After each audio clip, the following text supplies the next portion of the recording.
If you've been wanting to do a detox program but not sure which one is the right one for you, then this episode is exactly what you're looking for.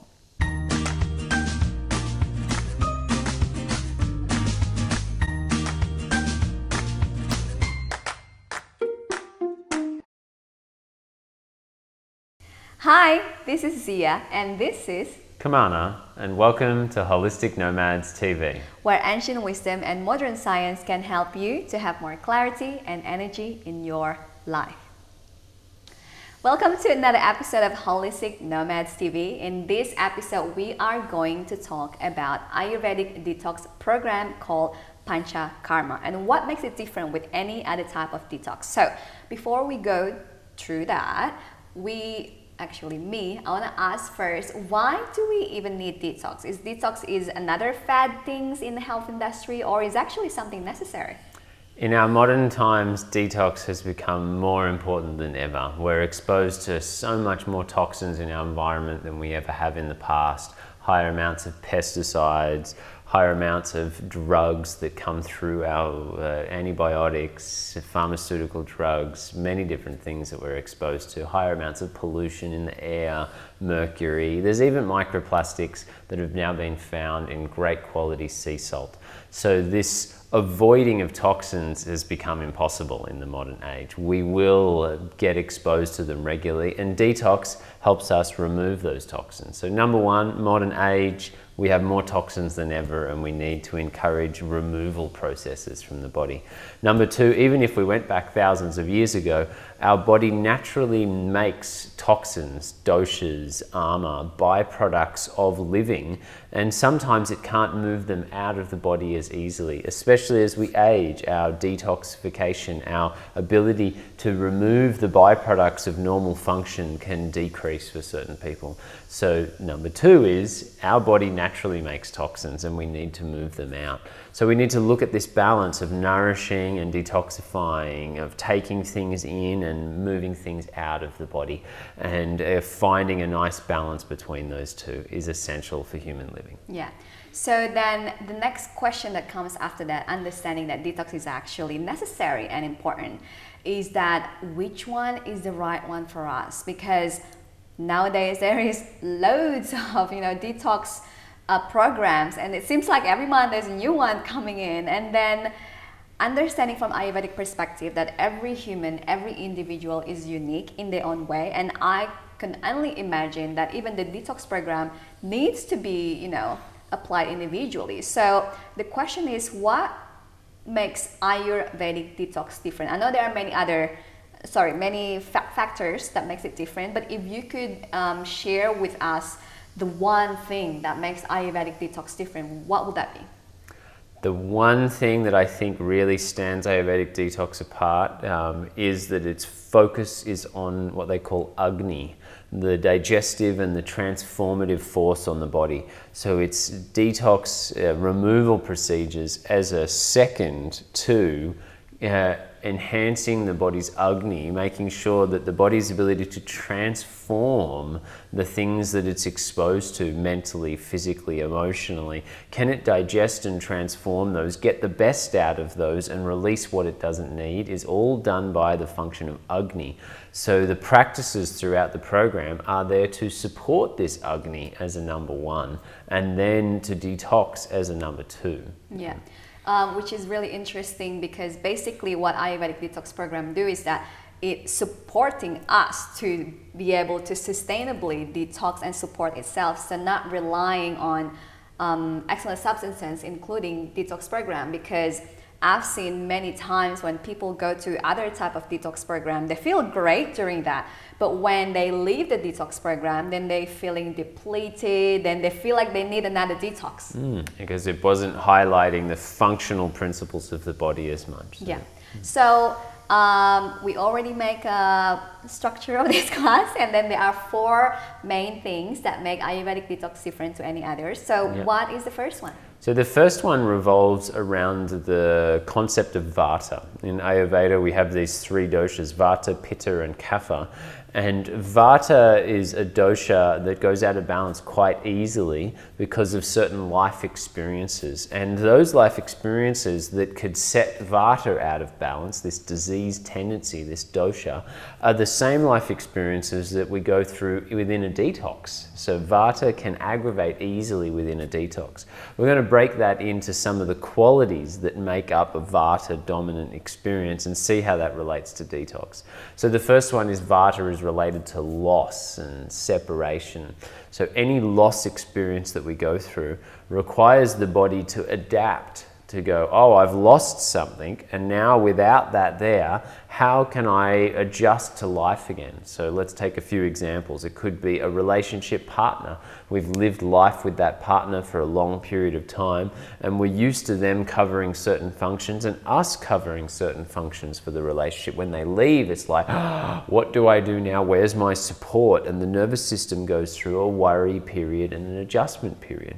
We could take the same thing in relation to food. I've been eating regular meals all the time, and now I stop eating them. Now the body goes through a loss of those meals and it has to readjust. We could do it again now with a toxin, a supposedly negative, bad thing that's been inside my body. But because of these excess toxins, my body has adjusted to certain functions because they are present.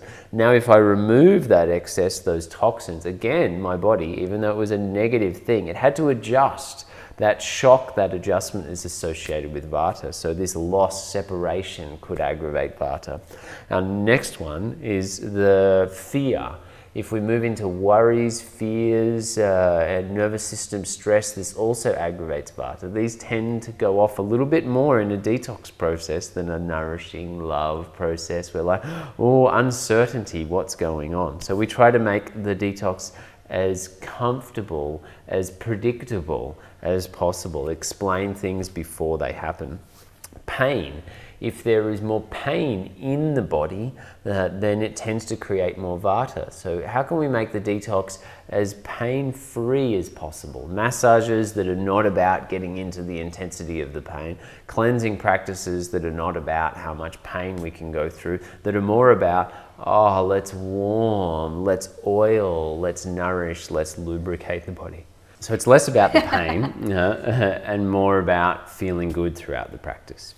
The third one within the Vata context is deficiency. So within the detox process, we often are fasting or doing less nutrient intake. If the body goes into deficiency of resources, this is also an aggravation of Vata. And things that are cold and dry in their qualities and change. So we could see that lots of these qualities could be present within a detox process, and all of these qualities will tend to stress the nervous system. When the nervous system is not smooth and calm, then the rest of the body functions are not being guided as well. So not only will we not get as much out of the detox, movement out of the body won't work as well if Vata is stressed, we also won't have the long-term functionality of the body's processes being guided well, the nervous system guiding the body well.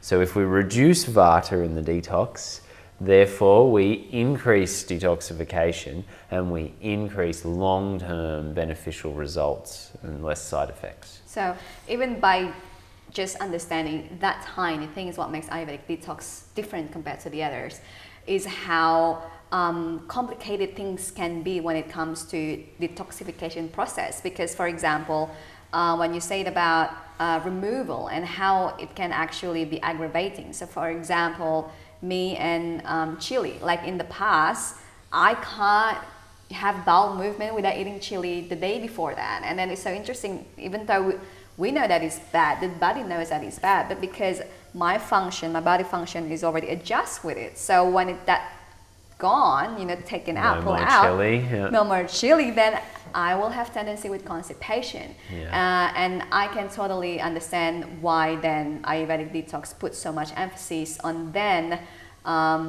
balancing the Vata during the detox process. Yeah. So could you please explain more the step-by-step on how Panchakarma does it to reduce the Vata during? So the primary ways that we look at reducing the Vata are first through a process called Snahana. If we reduce the Vata as much as possible before we do detoxification procedures, then there's less side effects. It's better for everyone. So Snahana involves oiling and lubricating the body, and that's done through both massages, massaging the body externally, rubbing oil all over the body, and internally, usually through ghee or some other oily substance. You're flooding the body with the massaged oil and the ghee internally, and this is sort of like filling up a glass with water. Imagine if you've got this glass that's full of water and you put a little bit of toxins into the water, then because there's this much water, the toxins are only at, let's say, a 1% dilution. But if the glass is only half full, then you put the same amount of toxins in, half full, it now means that the toxins are at a 2% dilution. There's more toxins within that body of water. If we take that inside the context of our body, if there is a deficiency of fluids or blood or lymphatic system, then whatever toxins are circulating through will be at a higher percentage. When we have oils flooding through our lymphatic system, flooding through the fluids and moving to the liver and the gallbladder, it's like we have extra fluids for the toxins to live in. So we don't get destabilized by them as much while they're moving. It grounds and calms the body down because Vata is aggravated by dryness. So here we have moist, oily lubrications across the body, and it helps to move those toxins to their cycles of elimination towards the liver and the gallbladder, where it's squirted into the small intestine. It can leave through our bowel movements. So it has the double function: oiling and lubricating Vata, grounding the nervous system down, and moving the toxins towards their elimination site. So this is Snahana, one way that we help to balance Vata through oiling and lubricating.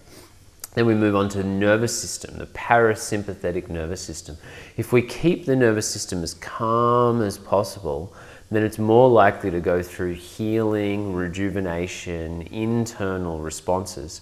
When the nervous system goes sympathetic, goes activated and out into the world, it doesn't do so many internal things anymore. It now stimulates to burn the energy's resources. So there's lots of ways we keep the nervous system calm.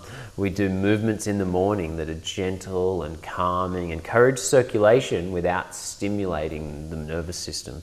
We make sure that there is meals, 3 meals a day, that if the body is hungry, it can eat something. The type of meals are adapted, so it's still detoxification, but they're more liquidy and there's food that can be eaten.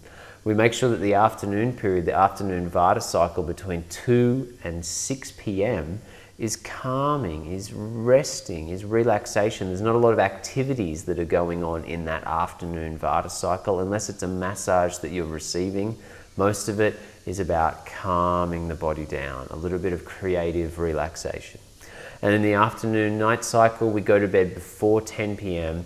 This encourages that the brain is working with the alignments of the daily cycle. We reduce the stress response hormones, and this sort of daily routine of calm, rest, food at the right times, rest in the afternoon, go to bed early, makes the nervous system really calm. So we've got 2 ways to balance Vata: Snahana, oil, lubricate the nervous system. The third way that we balance Vata is with cycles, what's called dinacharya. These are certain specific practices that are ideal to perform in the beginning of the day, certain practices for the middle of the day, certain practices for the afternoon, certain practices before bed. These practices are like aligning with the natural cycle that the sun encourages in our daily movements. If we don't align with those natural cycles, it aggravates Vata. A certain amount of our energy is needed to push an activity at a time that it was not needed. So let's say it's 9:30 at night. 9:30 p.m. at night is not the time to go into a big stress response activity and try and figure out something for the next day. That should have ideally been done at a different time. Yes, life presents us with challenges. Sometimes we need to just deal with them. But most of the time, we can plan and organize our day and life to reduce those activities at a certain time. So we live in alliance with this seasonal and daily routine cycles, which really help to balance Vata.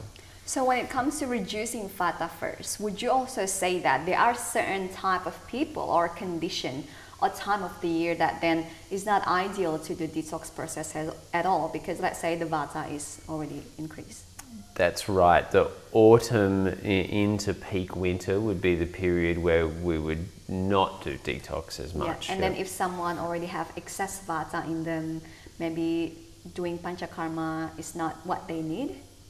No, Panchakarma would still be great for someone with excess Vata. It would just be managed, and more of the preparation processes for Vata would be done to make sure that when we remove the doshas, it's not as aggravating. Okay, so it's focusing on what they need. What they need, yeah. This Snahana, all of the things that I've just mentioned about reducing Vata would take the priority. They would be a longer part of the program than the removal procedures. Yeah, and also I want to highlight how different it is of not starving yourself, because many detox programs, or just people when they think about losing weight or detoxing, is actually not eating. Well, if we relate that to our nerve system, when we're stressed, when we don't eat, have food, we can actually gain more weight because we kind of like in survival mode, isn't it? Yeah. So what would be the next practice to reduce Vata? Is when we're doing the removal procedures from the body, these are often things that we take to open up the liver and the gallbladder, to open up the colon, sometimes even to vomit. Yeah. When we're doing these things to remove toxins from the body through these channels of elimination, we focus on ones that are more gentle. We use herbal medicine to open up the liver and the gallbladder that might be just a few specific flushes rather than a really intense flush that could aggravate Vata.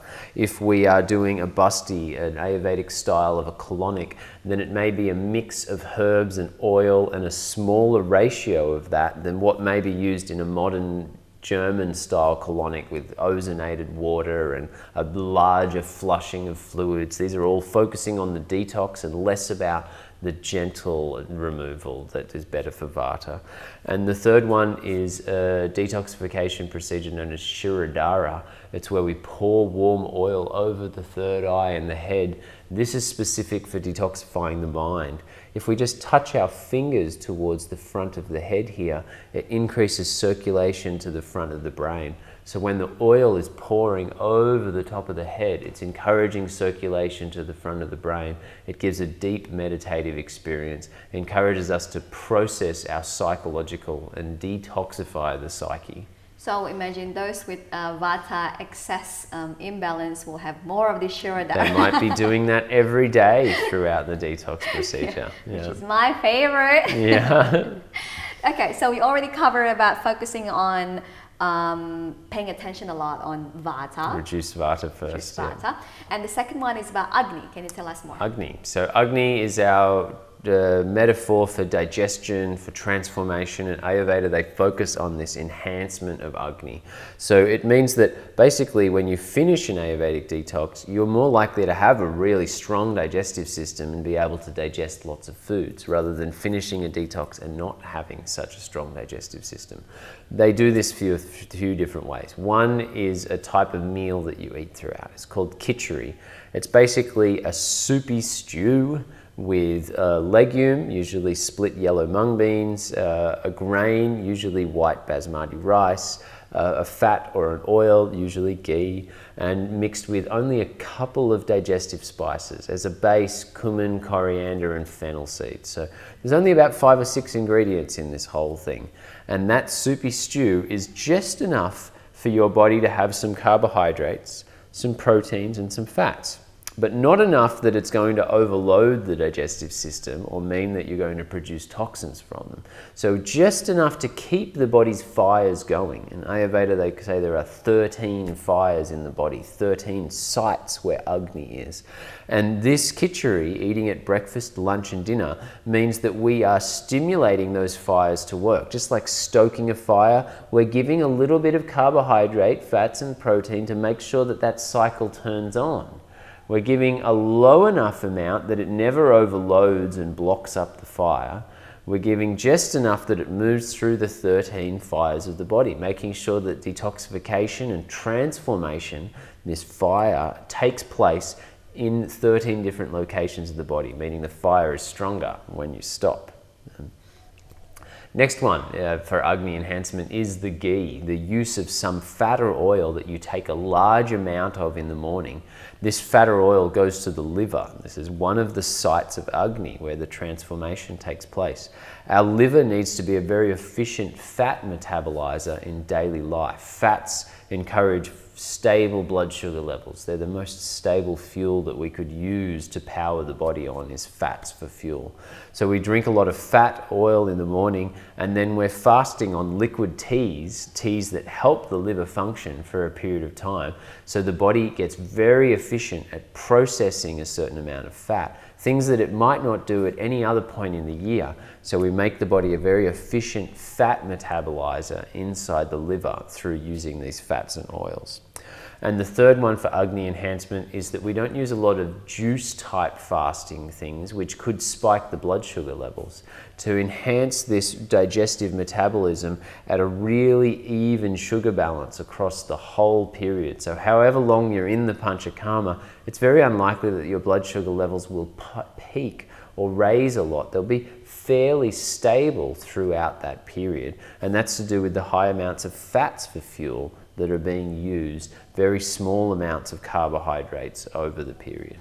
I would like to speak from my experience and how stronger my Agni, change after a detox process, that I basically somehow have the energy to like do more things without feeling tired easily as before. And then at some point I realized, are you gonna waste all of those money and effort of doing the Panchakarma for just working again? You channel it back into work. Yeah. We've had a client who's had IgG allergy test. It's like a food sensitivity test before, and she'd done it before she did the Vitality Now program with us, a variation of Panchakarma.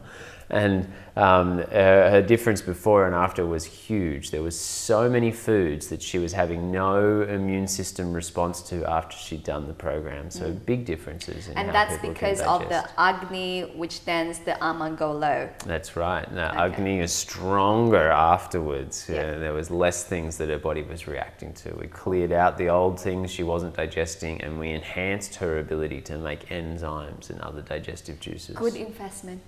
Good investment for her, yeah. So next one is the individualized dose and treatment, which is the core of many Ayurvedic practices. Yeah, every person is unique and individual, and in order to get the best effect, we must also deliver a specific dose to that person. So finding out what is the dose for that person is usually a little bit of trial and error with them. Everybody's so unique. I wish I was that genius that I could give the exact dose every time, but in truth, if I'm with them morning and night and I'm able to test doses over a period of time, then I'm more able to go, okay, now I know this body's threshold. And especially in relation to things like the purging doses. I want to purge the liver and the gallbladder, open up the colon and flush this area out. And I want to do it to just the right point with each person. So in order to do that, we may test over a period of time while you're together certain doses of medicines to see how they react to the bowels, how the body's responding to them, how is the body's lubrication. Is it Snahana, oiling up very quickly to full capacity, or is it slow and we're going to need to continue that? So an Ayurvedic doctor will usually be with you each day for these sorts of procedures, and they'll be adjusting the medication based on how your body is changing. Have we reached full oiling? Are we ready now to do the purging procedures? In those purging procedures, how is your bowel tolerance? How strong is a laxative for you? So finding those right windows can mean a regular experience with the doctor. Which is why ideally, and not ideally, it's a must thing that if you want to do a proper Ayurvedic detox, you need to do it under supervision. Under supervision. It's not the sort of detox you do at home by yourself. You can do variations of them at home by yourself, but not a full Panchakarma. And the last point, what makes Ayurvedic detox different? This Rasayana program that they apply. So they have a concept of first detoxify, first remove what we need to out of the body, and then tonify, then build up and strengthen the system.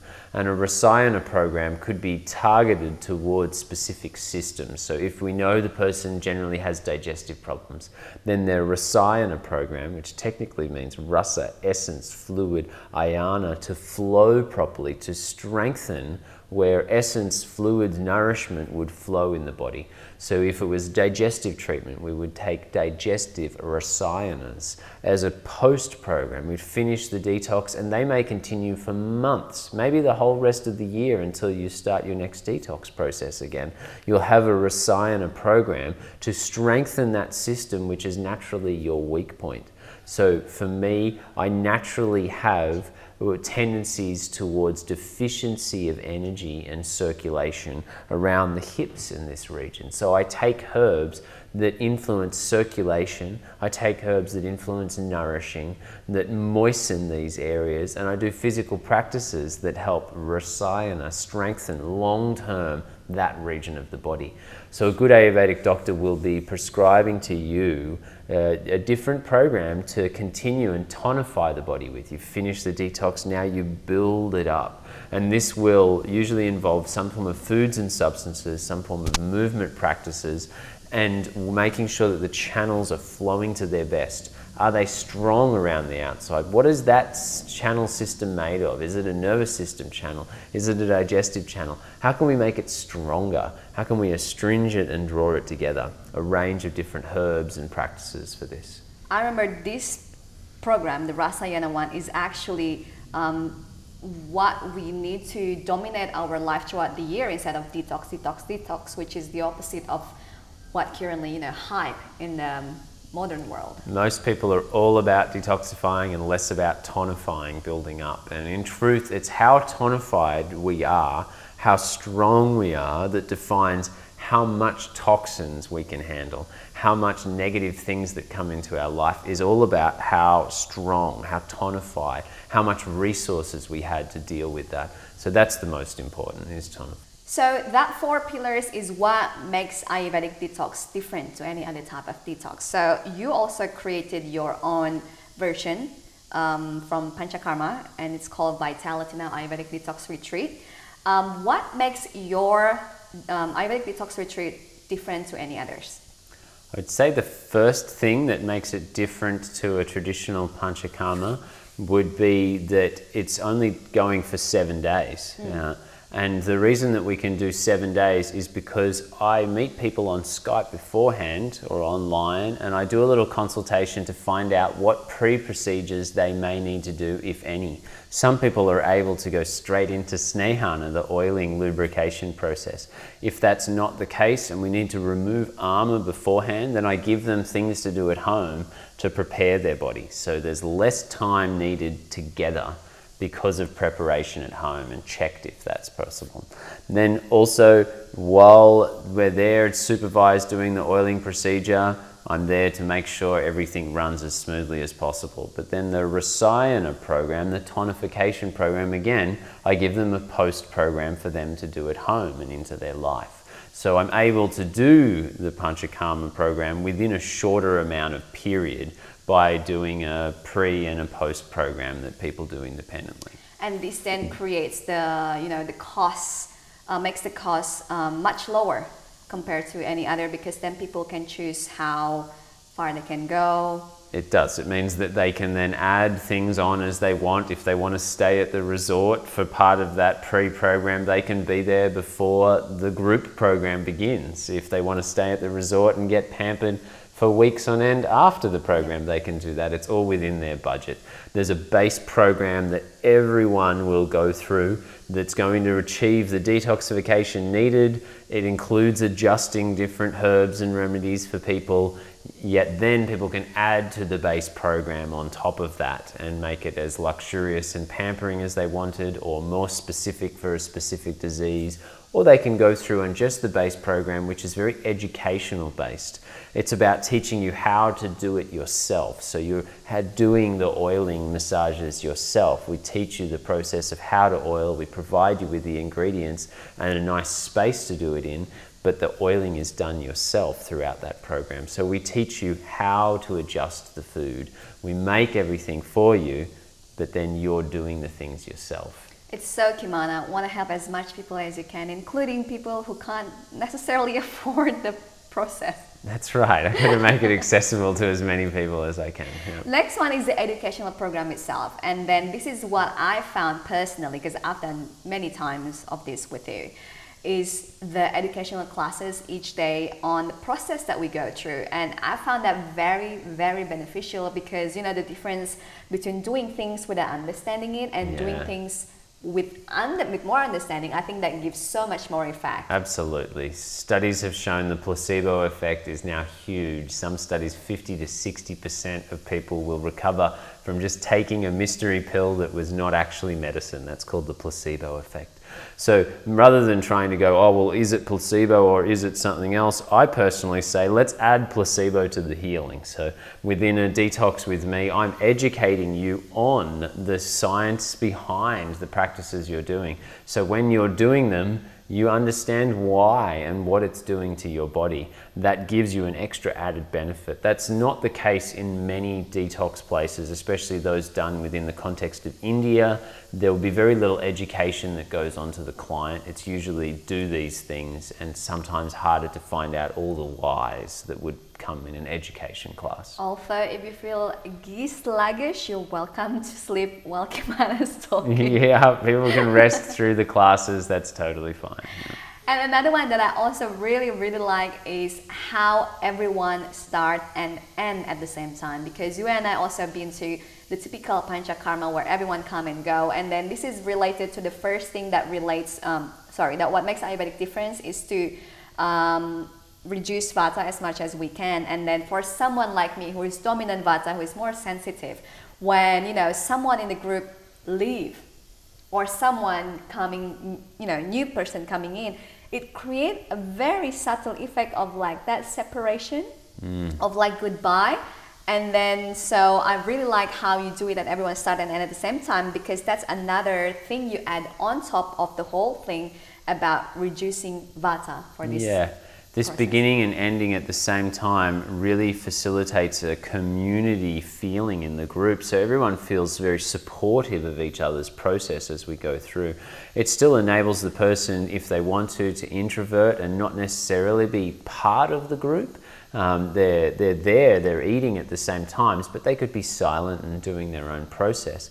But it's a big difference towards someone coming in on new days and different things, and a new person entering that's like, oh, I don't know what's going on. Their energy being associated with, I don't really understand this, for a period of time. So if that's happening regularly throughout the program, you've got people coming and going at random points, then it tends to increase Vata, instability within the psychology and the mind, compared to everyone coming in. They're all in this ship together. They're all explained the process together. They're bonding and helping each other. They've just gone through a similar thing in their body and they can talk to someone else about it.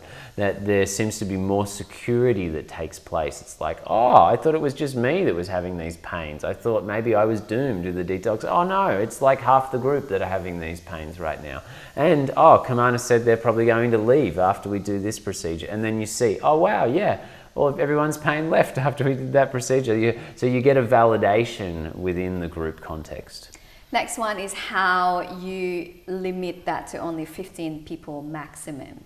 Why is that? In order for me to efficiently prescribe all of the medicines for people and it not take up too much of your time around breakfast, the morning movements, I think 10 to 15 people is the maximum that I can do, and it still be a really nice, smooth, coherent group where everyone gets their needs met. So one practitioner as the person making all of the prescriptions for everyone and the specific doses. 15 is the maximum I could Which do. is then relates to the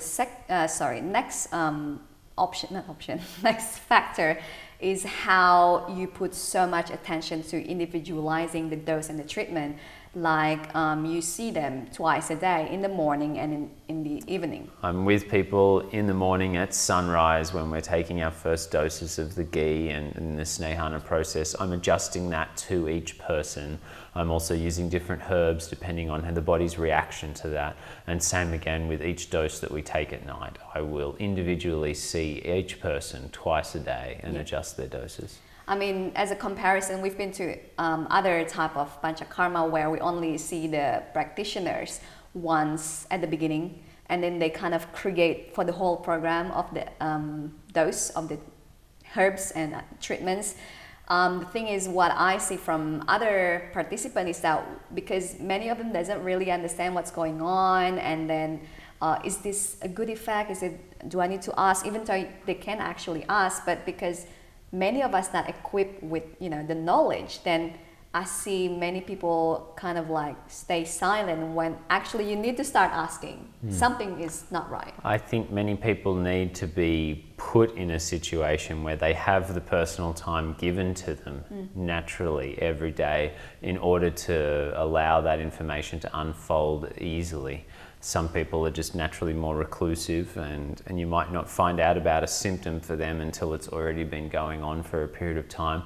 This forces me into a situation and them into a situation where we will discuss what's gone over their day, what happened in their night, how they're sleeping, so I can catch an early symptom when it's an early symptom and adjust the program to make sure we get the best results for it. Basically, for those who are looking for an opportunity to brain pick Kimmanas, this is your time. 7 days, breakfast, lunch and dinner. Yeah. And the last one is the incredible venue. So tell us more about the venue that you chose. Yeah, well, I really try and choose venues where nature can be part of the healing experience. In a traditional Panchakarma, it was about less stimulus, putting people into a white room or a stone room and not really letting them go out and interact with the world.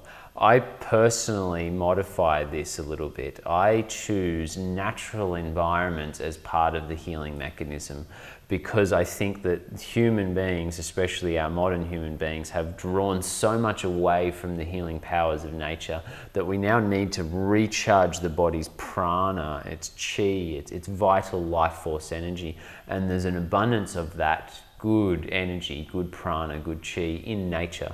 So I choose locations where there are ideal earth formations, where there are good trees, where there are natural water sources that are on the property. All of these things influence the quality of the nature, the prana that we can draw upon. If possible, I try to choose environments that are further away from electrical activities, that are in the countryside, where there's less mobile phone towers or those things that are involved, natural quality water sources and animals, good quality air, that these things will enhance the whole process. And not only will they enhance the detox, that's like filling up your battery. You've got to charge up on this vital life force energy that's abundant in nature, and then you can take that battery back into the modern world and the cities. And also to add food that is locally grown. That's right. The environments I've chosen have all had as much locally grown food as possible, especially when it comes to the leafy greens. We use fresh coriander, fresh mint, a lot of things like that throughout the process. Broccoli, if we can get all of those organic, local, much better. So Kimmana's next Vitality Now Ayurvedic Detox Retreat will be held next year in March in Bali. And then annually we also do it in Australia. So next year we'll also be back to Australia. Stay tuned. So if you're interested to join Kimmana's Vitality Now Ayurvedic Detox Retreat, you can go to our website holisticnomads.com or the new website vitalitynow.co. There will be more information there on how to register. Anything else you would like to add? Great to share with you all. We really appreciate every person listening and watching. It's what brings this free offering meaning to us. So really happy to share with you all. Hope you share with others and you get a lot out of it. Thank you. Namaste. Now, theory without practice is wasteful because hearing leads to forgetting, teaching leads to remembering, and applying leads to mastering. That's why we will encourage you to leave a comment below and share one learning insight from this video. Also, if you like this video, make sure to like and subscribe so you will be the first to hear our future educational videos. And for more resources on health and healing, check out our website holisticnomads.com. There you will find articles, quizzes on Ayurveda, loads of free downloads, and of course our future events and courses.